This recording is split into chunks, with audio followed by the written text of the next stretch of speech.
అంటే అందరి దేవతల శక్తులు ఇస్తే వదిలేస్తా అన్నాడు కనుక అందరి శక్తులు గుంజుకున్నాడు, సూర్యుని వదిలేసిండు. అప్పుడు ఆంజనేయ స్వామి ఏమైండు? పైల్వాన్ అయిండు. చిన్నప్పుడే పైల్వాన్ అయితే పెద్దగైనాక ఏమవుతాడు? ఏం చేసిండు?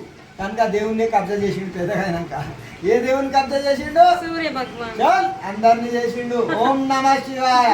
కనుక దేవుడు ఎక్కడుంటే అక్కడ హనుమంతుడు ఉంటాడు, ఇక్కడ హనుమంతుడు ఉంటే అక్కడ దేవుడు ఉంటాడు. అందుకే ఎక్కడ కాని పని హనుమంతుని దగ్గర అవుతుంది. హనుమంతుని దగ్గర కాకపోతే డబుల్ రిక్వెస్ట్ చేస్తే అవుతుంది.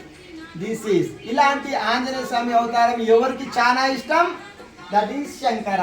ఓం నమ శివాయ. శంకరునికి చాలా ఇష్టమైన అవతారం, చాలా కోపమైన అవతారం వీరభద్ర స్వామి అవతారం. కనుక హరిహరులు ఇద్దరు ఏమవుతారు? ఒకటైతారు. అట్లాగే మనము దేవుడు ఒకటైతాం. కనుక ఇదంతా ప్రపంచం దేవునిదైతే మనది కూడా అవుతుంది. కనుక మన కోరికలను మనం జయించాలన్నా పొందాలన్నా మన దగ్గర ఏముండాలి? ధైర్యం ఉండాలి. ధైర్యంతోనే ధైర్యే సాహసే లక్ష్మి.